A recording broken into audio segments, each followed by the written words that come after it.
Every morning at Balmoral Castle, long before the royal family takes their breakfast, a strange ritual unfolds. Maids are required to curtsy, not to a king, not to a queen, but to an empty room. If a royal had just left, even seconds earlier, the staff must bow to the vacant space as though the royal spirit still lingered. It is a tradition more than 150 years old, and not once has it been challenged. But that's only the beginning of Balmoral's hidden world. Vacuum cleaners are banned. Queen Elizabeth II hated their sound, so staff must spend hours on their knees scrubbing carpets with horsehair brushes. Meals for the royals might seem simple on the surface, with picnics by the river or dinners by the fire. But behind the scenes, workers labor through 18-hour days, polishing hundreds of pieces of silver, peeling buckets of potatoes, and cleaning muddy boots until late into the night. For all that work, many earned less than minimum wage. Speaking to the royals without permission could get you reprimanded. Overhearing the wrong whisper between Charles and Diana might result in a written warning. Even laughter among the staff was discouraged. One former maid called it like giving your life to a shadow, with no one ever saying thank you. There's a certain butler whose name will not be mentioned. We reveal the most shocking servant tasks of old. That must be the worst job in history, wiping the royal bottom. And yet dozens of workers didn't just leave Balmoral because of long hours or low pay. They left because they discovered something darker, something that pushed them to quit overnight, even if it meant breaking silence oaths that had lasted generations. To understand why, we must begin at the very foundations of the granite castle itself. Balmoral Castle looks like a fairy tale against the backdrop of the Scottish Highlands, but its history begins with a rain-soaked newspaper advertisement. In the summer of 1852, Prince Albert stumbled upon a listing for the Balmoral estate. Without even consulting Queen Victoria, he quietly paid $32,000, the equivalent of around $4.4 million today. It was an impulsive purchase that soon turned into one of the most defining royal retreats in history. The old house on the grounds was torn down within a few years, replaced in 1856 by the striking granite structure that stands today. Albert personally sketched designs for the clock tower and insisted on small details, like windows that could open at precise angles for fresh air. Near the entrance, carvings of Victoria and Albert's 9 children still peer down, a reminder that the castle was not just a royal home, but a family fortress. More and more land was added until the estate spanned over 53,000 acres, larger than Paris or San Francisco. The estate became a kingdom within a kingdom, complete with mountains, its own power supply, and even a private 3-mile railway line built in 1866. That railway wasn't for tourists or guests, it existed solely to carry royal luggage in secret. Unlike Buckingham Palace or Windsor Castle, Balmoral is not state-owned. It belongs personally to the royal family. Every deer sold, every cottage rented, every stick of timber cut goes into their private accounts. Some members of Parliament raised complaints, but Edward VII dismissed them all, calling Balmoral an inescapable refuge. Even its design served a purpose beyond beauty. The narrow hallways were intentional, designed to force family members to run into one another, creating closeness in the cold Scottish Highlands. The tower bells were tuned to ring in E-flat so as not to spook the ponies. Whether critics called it a giant cold barn or a masterpiece, it quickly influenced Scottish architecture. Within 20 years, 80% of new country homes were built in its style. From the very beginning, Balmoral was not just a home. It was a stage set for secrecy, where traditions mattered more than comfort, and appearances mattered more than truth. For those who served there, the weight of that secrecy would become unbearable. If the granite walls of Balmoral could speak, they would tell stories of endless labor carried out in silence. During hunting season, the estate fills with activity, swelling with nearly 150 staff members. There are gillies to guide the hunts, stable boys to handle horses, cooks, cleaners, gardeners, and maids. Even a piper has one job only: to stand below the monarch's window at exactly 7 in the morning and play the bagpipes until the day has officially begun. But beneath these quaint traditions lies a far harsher reality. Maids rise before dawn, beginning their day polishing more than 200 pieces of silver in the oldest kitchen. Breakfast must be ready by 8, after which they carry heavy kettles of tea down long, narrow corridors, tiptoeing to avoid waking the royal dogs. Lunch preparation means peeling nearly 40 pounds of potatoes, and the afternoons bring tea service, followed by cleaning muddy boots after the day's hunt. Most days end close to 10 at night, with staff collapsing into freezing attic rooms where hot water runs for only half an hour each morning. Every worker signs a lifelong secrecy oath, not just a contract, but a promise of silence that, if broken, could ruin their careers. Since the mid-20th century, many of these agreements have been tied to the Official Secrets Act, making them legally binding. Even so, silence was enforced in more immediate ways. Maids were told never to speak unless spoken to. Those who overheard private royal conversations were ordered to act deaf. In one case, a maid who accidentally acknowledged hearing Charles whisper to Diana received a written warning the next morning. A second slip would have meant instant dismissal, and the loss of her seasonal bonus. Pay was another sore point. In the early 1980s, a housemaid earned about $18,000 before tax, barely more than the national average, despite working 60-hour weeks and living at the castle full-time. By comparison, male gamekeepers often made $26,000. Promotions were slow, and even reaching the level of first housemaid only added a few thousand more per year. Many women left after just a season, unable to justify the sacrifices. As royal historian Patrick Thorncroft later described it, the atmosphere among staff felt like standing in the cold wearing silk gloves. Outwardly refined, but inwardly uncomfortable, invisible, and unsustainable. For those who stayed, silence was survival. Hand signals replaced speech during meal service. Hushed corridors echoed like libraries. Balmoral may have been the royal family's cherished refuge, but for the staff who lived and worked there, it often felt more like a gilded prison. For many maids, it wasn't just the long hours or the low wages that pushed them to the breaking point. It was the bizarre rules that seemed to exist solely to remind them of their place. Most haunting of these was the curtsy to empty rooms. If a royal had been present, even if they had walked out just moments before, a maid was required to bow to the vacant space as though the monarch's essence still lingered in the air. During one Gillies Ball in 1987, staff members performed this ritual 61 times in a single evening. Their knees bruised so badly that bandages were handed out alongside serving trays. One maid later confessed it felt less like honoring a living person and more like curtsying to ghosts. Then there was the infamous vacuum ban. Queen Elizabeth II detested the noise of vacuum cleaners, so the task of cleaning carpets fell back to 19th century methods.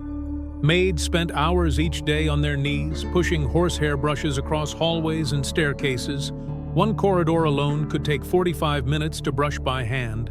Over time, wrists swelled, backs ached, and aprons had to be rinsed twice daily from the dust. A head housekeeper admitted in 1990 that the ban added more than 9 extra hours of work each day. But staff were never given extra pay. Even the smallest slip could cost a maid her position. Speaking without permission was forbidden, and overhearing a private conversation was a punishable offense. In July 1986, one maid dusting near a window heard Prince Charles whisper something to Diana. Another servant hissed at her to act deaf, but the following morning she received a written warning. A second incident would have meant immediate dismissal. Meals, too, carried their own pressure. Staff were tasked with polishing hundreds of silver forks and setting tables with exact spacing between each glass and plate. The slightest mistake, a fingerprint on a wine glass, a crumb on a tablecloth, could lead to reprimand. Some staff described the halls of Balmoral as quieter than a library, not because of reverence, but because fear had silenced them. Over time, these rules chipped away at dignity. Workers were not just underpaid. They were systematically reminded that their presence mattered less than the traditions they served. For all the secrecy enforced at Balmoral, stories still slipped through the cracks, and when they did, they often caused a storm. In March 1988, a French magazine published the confessions of a maid who had lasted only 8 weeks at Balmoral the previous summer. She was paid more than she would have earned in years at another job, around $10,000, in exchange for exposing the intimate details of royal life. She described private dinner routines, the way dogs were placed near Princess Anne's room, and even affectionate moments between Charles and Diana. To the world, they seemed distant and formal. To her eyes, they were like two teenagers in love, sneaking handholds and tender gestures when they thought no one was looking. Other leaks were less sweet. During Margaret Thatcher's 1987 visit, the Maid claimed the Prime Minister had been housed not in the castle itself, but in a distant cottage that staff nicknamed Siberia. The palace denied the story, but when Thatcher skipped the next morning's grouse hunt, tabloids filled in the blanks with tales of frostiness between two of Britain's most powerful women. Sometimes leaks revealed small kindnesses that contradicted the castle's cold rules. In August 1987, a guest mistakenly drank from a finger bowl, thinking it was soup. Rather than embarrass him, the Queen and every other royal at the table quietly followed suit, sipping rose-scented water until 17 bowls were empty. It was a gesture of solidarity that no speech could have matched, but the consequences for speaking out were brutal. In 1950, Marion Crawford, governess to Princess Elizabeth and Princess Margaret, wrote a memoir about their childhoods. Though the stories were harmless, swimming in public pools, waiting in line for the underground, the Queen Mother cut her off completely. Crawford lost her royal cottage and died under a false name, abandoned by the family she had served for 16 years. Decades later, Paul Burrell, Princess Diana's former valet, published his memoir revealing fiery Balmoral arguments and personal letters. Though he sold more than 500,000 copies, the palace's fury was swift. Before his book, police raided his home and discovered hundreds of royal items. In a twist, the Queen herself intervened, recalling a conversation with him that cleared him of theft charges. Still, the message was clear. Betrayal might make you rich, but it would exile you from royal circles forever. Even approved books caused waves. Angela Kelly, the Queen's dresser, published The Other Side of the Coin in 2019 with Elizabeth's blessing. Yet some insiders, including Prince Charles, reportedly found her stories, like breaking in the Queen's shoes herself, inappropriate. At Balmoral, silence was currency. Leaking secrets might buy temporary fame, but it came at a permanent cost. By the 1990s, Balmoral's outward splendor could no longer hide the cracks forming inside. Staff dormitories in the castle's attic often dropped to near freezing temperatures at night. Hot water ran for only half an hour each morning, forcing maids to wash in icy basins. Rain leaked through slate roofs, dampening uniforms that had to be worn regardless. 2 maids caught pneumonia during one harsh winter and were promptly dismissed for missing work. It was not until 1995, after a government audit, that conditions improved, with new plumbing and duvets provided. But problems persisted into the modern day. In March 2024, a housekeeper posted a review online describing Balmoral's management as toxic. She claimed supervisors yelled at staff in front of guests, docked break times as punishment, and punished workers for missing dust on picture frames. That same week, 5 maids quit. Other ex-staffers quickly replied, confirming the story. Payroll leaks later that year revealed staggering wage gaps. Senior aides were earning $146,000 annually, while maids brought in just $19,500, less than 1/7 of their pay. And despite the sovereign grant given to the royal family rising by 41% over a decade, maid wages had only risen by 6%. The treatment of gardeners became another breaking point. King Charles, a passionate environmentalist, ordered that Balmoral's gardens be maintained entirely by hand. No tractors, no chemical sprays, only rain barrels and wheelbarrows. For the staff, that meant lifting more than 200 kilos of compost daily, carrying out nearly 90 wheelbarrow trips in all weather. Many senior gardeners left, unable to keep up with the impossible demands for minimum wage pay. In June 2023, a maid named Heather Glenn went viral after posting online that her request for emergency leave had been denied. Her mother was undergoing surgery, but she was ordered to stay and starch Princess Kate's linens. She quit that day, Screenshots of her messages spread quickly, attracting more than 11,000 comments. Within weeks, 5 more maids resigned. By late 2024, staff turnover at Balmoral hit 38%, double the industry average. For the first time in living memory, Balmoral's carefully polished traditions were collapsing under the weight of modern scrutiny.